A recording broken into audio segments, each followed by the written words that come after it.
Você já se perguntou qual vício tem o poder mais destrutivo de todos? Cocaína, álcool e pornografia são 3 dos maiores vícios da atualidade. Mas qual deles realmente detém o título de o pior vício? Fique comigo neste vídeo para saber.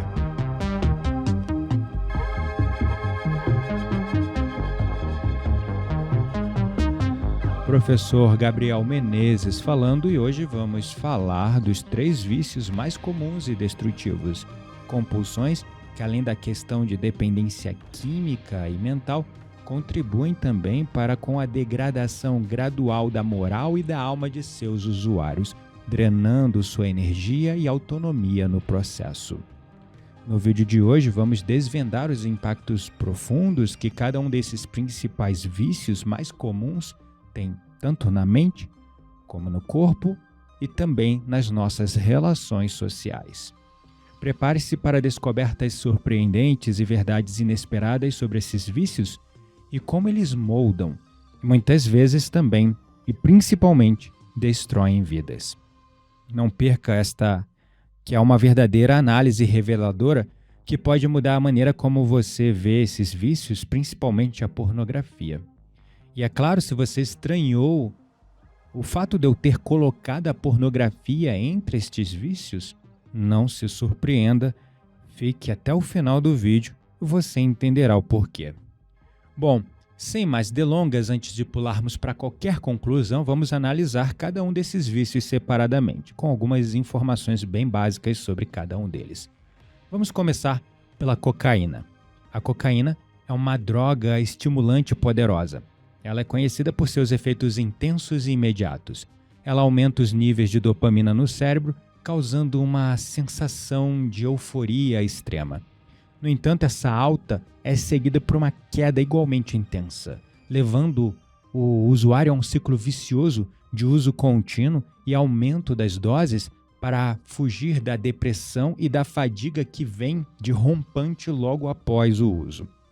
A longo prazo, o uso de cocaína pode causar danos sérios ao coração, ao cérebro e ao sistema nervoso central, além de aumentar o risco de doenças cardíacas e derrames, fora os perigos da overdose por aumento que o usuário acaba fazendo quanto à dose.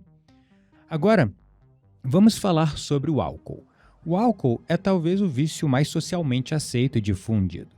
Seus efeitos variam de relaxamento e euforia à perda da coordenação e julgamento prejudicado. Embora muitos façam o consumo socialmente dele, o uso excessivo e prolongado do álcool pode levar a uma série de problemas de saúde a médio e longo prazo, incluindo doenças hepáticas, problemas cardíacos e um risco aumentado de vários tipos de câncer e também outras doenças. Além disso, o álcool pode ter um impacto devastador nas relações familiares e sociais, muitas vezes levando os seus dependentes a comportamentos agressivos e atitudes de total negligência quanto aos seus pares, seus filhos, sua família e pessoas do seu convívio social. E finalmente vamos entender a tal da pornografia. A pornografia, muitas vezes escondida e não discutida abertamente, é até um tema tabu de ser abordado. Inclusive, esse é um vídeo censurado aqui nas redes sociais, porque toda vez que eu subo um vídeo sobre esse tema envolvendo a pornografia, o processo de alcance orgânico aqui nesta plataforma de vídeos é limitado. É isso mesmo. Ou seja, um assunto que foi colocado no lugar de tabu, que não é discutido, e daí isso corrobora para com o aumento desse vício que é uma verdadeira epidemia. De fato, a pornografia é um vício que tem crescido exponencialmente com a própria acessibilidade e facilidade de acesso à internet, e é um vício que tem começado cada vez mais cedo entre os jovens, né? Antigamente, na minha juventude, nós não tínhamos acesso à pornografia como temos hoje, viemos a ter depois da idade adulta, e mesmo assim, quantos adultos têm problemas sexuais e dependência quanto a esse uso? Eu mesmo fui dependente da pornografia por quase uns 15 anos, bastante tempo, né? Fora isso, Naquela época nós acessávamos, eu estou fazendo quase 40 anos, nós acessávamos o conteúdo, vamos dizer, mais erótico através de revistas, né? Revistas eróticas como, sei lá, uma Playboy da vida, uma Sexy. E ali já começou a nossa iniciação a padrões de beleza, a padrões de estética, a padrões de corpos. E isso acabou moldando a forma como nós enxergamos, né, a beleza do outro, da pessoa ali com a qual nós nos relacionamos, criando também vários problemas nos diferentes estratos sociais de disfunção quanto aos padrões de beleza. Agora imagine os jovens que estão começando já com um celular na mão, começando com um tablet na outra, um laptop ou um computador de fácil acesso, acessando a tudo e qualquer conteúdo sem a vigilância dos pais, porque realmente é muito difícil manter a vigilância do conteúdo, por mais que você utilize-se de várias formas de controle parental que as ferramentas, né, dispõem, né, parental, na verdade, parenteral é um outro termo médico, parental, né, apesar de todas as formas de controle parental que possamos utilizar nessas plataformas, ainda assim há meios de, vamos dizer, de burlar, a palavra é essa, de burlar esses controles. E as crianças, elas estão vindo muito sabidas, muito inteligentes. Elas sabem utilizar e fazer coisas na internet que nós ainda nem sabemos. Imagine burlar esses controles. Eu me lembro que meu primeiro contato com uma revista erótica foi uma Playboy, inclusive, do meu tio, que eu peguei escondido. E olha o que eu fiz, eu peguei a chave do quarto dele, sem ele saber, uma chave reserva que ele escondia pra gente não entrar no quarto dele. Peguei a chave reserva para entrar no quarto dele e ver a tal da Playboy. Imagine uma criança nesse momento de descoberta com acesso à internet. Ela não vai dar um jeito de burlar os controles parentais que nós colocamos nos nossos aparelhos e celulares para poder, sei lá, acessar esse tipo de conteúdo. Muitas vezes até por influência de colegas e amiguinhos na escola, porque eu me lembro que o desejo de consumir uma revista erótica, no caso uma Playboy, foi justamente porque um colega na escola falou que tinha visto a edição da fulana de tal e eu lembrei que meu tio tinha e eu fui dar um jeito de entrar no quarto dele para olhar. Então estou trazendo aqui o meu exemplo para demonstrar uma questão que, por mais que você tente fazer o controle sobre o acesso, as crianças estão começando muito cedo na pornografia. E a pornografia está deturpando, alterando a forma como esses jovens enxergam o sexo. Hoje, o sexo ele tomou um grau de perversão e depravação que é natural você ver como é o próprio sistema. A pornografia antes era apenas um intercurso aqui, mostrando uma cena ali, e com o tempo, o que acontece? As pessoas querem mais estímulos. Aquele básico da pornografia vai perdendo a graça, e aí eles vão explorando fetiches e coisas mais intensas, extremas e até violentas, porque os usuários vão precisando de cada vez mais estímulos fortes quanto ao uso e o consumo da pornografia. Imagina isso na mente plástica de uma criança que começa a ver cenas brutais de sexo desde tenra infância. Ela começa a criar na sua mente uma visão de como o sexo deveria ser. Muitas vezes uma visão irreal. E embora isso possa parecer comum e inofensivo inicialmente, o uso excessivo da pornografia pode levar a uma distorção profunda da realidade sexual. Pode também gerar o que nós chamamos de dessensibilização. Isso gera desconexão sexual, porque o sexo tem que ser como está lá no filme pornô, exagerado, atuado. E aí, na realidade, nem sempre o prazer, o orgasmo é atingido daquelas maneiras.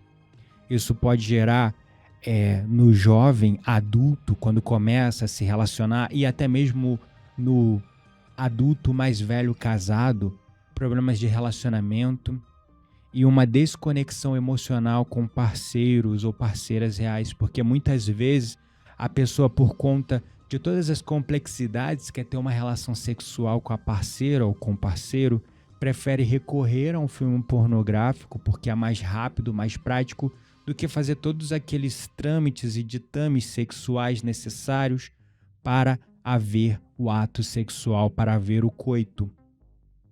E isso vai gerando desconexão e afastamento dos parceiros, porque com o tempo tende cada vez menos o parceiro ou a parceira procurar o outro para essa conexão que deve ser não só sexual, mas também emocional.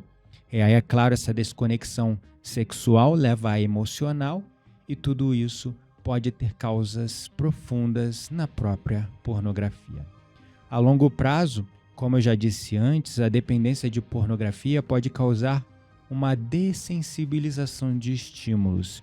O que isso quer dizer é que nós vamos precisar cada vez mais de estímulos mais fortes. Não basta ser só um intercurso natural, tem que ser pelo buraco XYZ também. Tem que ser assim, tem que ser assado, tem que ser na posição tal e tal. Isso vai também criando fetiches que vai levando a perversões e coisas piores até. Também o excesso de estímulo que a gente vê na tela, o cérebro ele não diferencia o que está acontecendo na tela de um celular do que está acontecendo na tua vida real. Para ele é a mesma coisa. Na tela de um celular, na tela de uma TV, você tem ali um estímulo tremendo, forte, com atos sexuais selvagens e até mesmo, muitas vezes, não só depravados, mas violentos. E aí, quando chega no tal do feijão com arroz, acontece a disfunção erétil, a insatisfação sexual.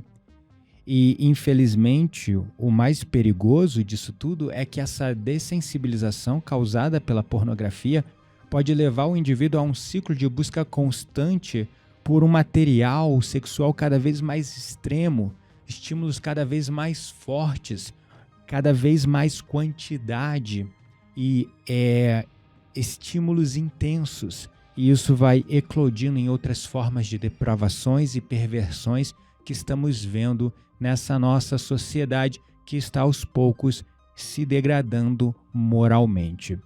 Agora que entendemos cada um desses vícios, nós vamos compreender uma coisa que é fundamental compreender sobre o ser humano, até para entender como é que o vício atua, né? Todos nós, sem exceção, somos verdadeiros caçadores de dopamina. E todo e qualquer estímulo que cria picos de dopamina no nosso cérebro pode sofrer uma associação mental que gera dependência. A dopamina, para quem não sabe, é um neurotransmissor, uma substância química que é responsável pela transmissão de sinais no cérebro e em outras áreas do corpo. Ela desempenha um papel crucial em várias funções do nosso cérebro, incluindo coisas tão básicas como movimento, memória, atenção, aprendizado, humor e controle emocional. No entanto, ela é mais conhecida por seu papel na regulação do prazer e da recompensa, o que torna a dopamina algo central para a compreensão dos vícios. A dopamina é liberada em grandes quantidades no sistema de recompensa do nosso cérebro, uma área conhecida como circuito de recompensas. Quando nós realizamos uma atividade que o cérebro percebe como prazerosa, como, por exemplo, comer, praticar um ato sexual ou usar uma substância psicoativa, há um aumento na liberação de dopamina. Esse aumento na dopamina reforça o comportamento que desencadeou ela, tornando assim mais provável de que aquele comportamento seja repetido. Isso é uma forma do cérebro dizer: uau, isso foi bom, faz novamente, faz mais. Isso também é crucial para a sobrevivência, porque a dopamina ela foi criada desta maneira para nos motivar a repetir comportamentos necessários para a vida, como comer, como se reproduzir. Agora, no contexto do vício, Substâncias como drogas, álcool ou comportamentos como jogos de azar ou mesmo o uso excessivo de internet, pornografia, etc., podem também, todos eles, causar uma liberação artificial e exagerada de dopamina. Isso pode levar a uma sensação de euforia momentânea, reforçando o desejo de continuar usando a substância ou se engajando naquele comportamento. Com o tempo, o cérebro se adapta a esses altos níveis de dopamina, reduzindo assim a sensibilidade dos receptores de dopamina e também diminuindo a sua própria produção. Isso leva ao que nós chamamos de tolerância, onde cada vez mais nós vamos precisar daquela substância ou daquele comportamento para alcançar o mesmo efeito e a mesma quantidade de dopamina liberada. Quando a dopamina é frequentemente elevada de forma artificial, o cérebro começa a depender dessas fontes externas para sentir prazer ou até mesmo para se sentir normal. Aí, a redução e a cessação do uso da substância ou do comportamento pode levar a sintomas de abstinência, uma vez que o cérebro vai lutar para se reequilibrar dentro desse novo contexto e vai querer mais daquela dopamina, e com a redução da produção natural da dopamina de maneira natural e não artificial, o corpo acaba tendo um processo ali de abstinência e um processo de redução do humor, até mesmo depressão, dependendo do tipo de vício. O vício também ele pode ser caracterizado por uma busca incessante por atividades que liberam a dopamina no final das contas. Mesmo quando essas atividades começam a ter consequências negativas, a dopamina continua sendo liberada. E aí isso nos leva a comportamentos compulsivos e a perda de controle, assim gerando o tal do vício. A dopamina, portanto, é algo fundamental para que a gente possa entender como o vício funciona, pois está intrinsecamente ligado ao sistema de recompensa do nosso cérebro, influenciando a motivação, os gatilhos para o comportamento e o reforço de comportamentos, gerando a tal da dependência /vício/compulsões. O tratamento do vício, por isso, muitas vezes, envolve abordagens que ajudam o paciente, a pessoa, a reequilibrar o sistema de dopamina e, aos poucos, substituir os gatilhos e as recompensas, ensinando o cérebro a encontrar recompensas em outras atividades mais saudáveis e sustentáveis. A gente começa a substituir os maus vícios por bons vícios, porque existem outras formas de liberar dopamina no nosso cérebro de forma mais saudável, por exemplo, atividade física, por exemplo, meditação, coisas que só fazem bem, enquanto que o vício faz mal. Só que é aqui que as coisas começam a ficar muito interessantes a partir do entendimento do funcionamento da dopamina no nosso cérebro e a relação com os vícios. O ponto interessante que eu quero trazer aqui é que a pornografia ela tem um efeito cerebral muito semelhante às drogas mais fortes, como a própria cocaína. Investigadores da Universidade de Cambridge concluíram que pessoas viciadas em sexo têm o mesmo tipo de reação cerebral quando assistem à pornografia. E essa atividade cerebral é exatamente a mesma que os dependentes de cocaína quando estão usando a droga. Os cientistas usaram aparelhos de ressonância magnética funcional para medir a atividade cerebral de pessoas se engajando no comportamento vicioso, como a pornografia ou o uso da cocaína, e os resultados das atividades cerebrais entre estes vícios eram exatamente as mesmas regiões do cérebro acendendo, sendo estimulada. O fato é que existem eu ia falar 3, mas na verdade existem 2 tipos de vício. O primeiro tipo é substância e o segundo é processo. Como assim? São 2 formas de a gente caracterizar os vícios. Existem 2 formas de a gente caracterizar os vícios e essas 2 caracterizações é vício por substâncias ou vícios por processo. Exemplo de vícios por substância: álcool, cocaína, cigarro, etc, etc. E exemplo de vícios por processo: apostas, jogos de azar, pornografia, e a lista vai. Todos estes vícios seguem o mesmo padrão clássico dos vícios e possuem sintomas muito parecidos entre si. Efeitos associados ao vício que tanto eu como você iríamos tipicamente associar como uma dependência, tais como a dificuldade de parar o ato, o comportamento ou o consumo da substância, interferência na nossa capacidade de assumir compromissos ou de se engajar em relacionamentos, a necessidade por aumentar cada vez mais e mais a dose ou estímulo ou comportamento vicioso, cognição prejudicada, ou seja, nossas faculdades cognitivas começam a ser prejudicadas. Começamos também a assumir comportamentos de risco, porque uma pessoa, quando ela tem um certo vício, uma certa compulsão, não importa o quanto aquilo faça mal para ela, se ela precisa daquela substância, daquele estímulo, ela vai se arriscar, ela vai se expor a situações perigosas para ir atrás daquilo, não importa o que aconteça, mesmo que isso possa colocar em risco a própria vida dele, a vida dos seus familiares, a saúde financeira e emocional da sua família, ou até mesmo colocar em risco a sua própria saúde. Também dificuldade de gerar conexões genuínas, de manter relacionamentos genuínos. Agora, eu quero finalizar o vídeo falando a grande provocação que eu trouxe no começo dele, né? Então, o que faz um vício pior do que o outro? Existe um vício pior que o outro? Bom, isso depende. Sabemos que o crack e a cocaína são biologicamente mais difíceis de parar do que o álcool. Apostar em jogos de azar é um comportamento aceitável na nossa sociedade, até legalizado em alguns países. A pornografia, a mesma coisa, é um comportamento dito normal e legal em alguns países, em todos na verdade, na maioria, né? Todos não, mas na maioria. E aí, portanto, você poderia argumentar que estes últimos, né, que são apostas ou pornografia, que são vícios em processo, você pode argumentar que eles são piores porque são mais facilmente mascarados e assim conseguem entrar na vida das pessoas sem elas nem perceber. O vício em pornografia, ele é similar em todas as situações.